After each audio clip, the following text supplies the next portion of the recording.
26 mai 2023, le Conseil des prud'hommes de Rouen a retenu qu'un salarié pouvait effectivement être victime de harcèlement sexuel de la part de sa directrice.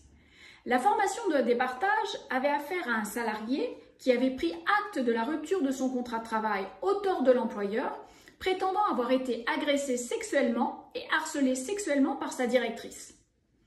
Précisément, cette directrice, lors de soirées professionnelles alcoolisées, avait eu des attitudes de séduction et très entreprenantes à l'égard de ses subordonnés. Le Conseil retient que si la séduction, y compris d'une directrice à l'égard de ses subordonnés, n'est pas répréhensible en soi, elle devient en revanche du harcèlement sexuel si elle est insistante, en dépit du désaccord de la victime de cet acte, voire menaçante.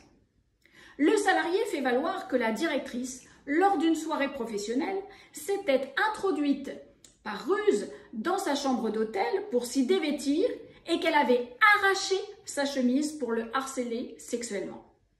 Le salarié victime se plaint de ce comportement auprès de l'employeur et estime qu'il s'agit d'un manquement grave à ses obligations.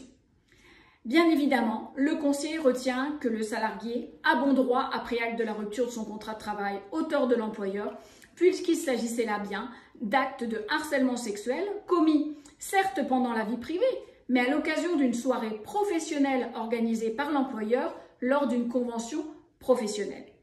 L'employeur est par ailleurs condamné pour violation de son obligation de sécurité, de protection de la santé et la sécurité de ses salariés.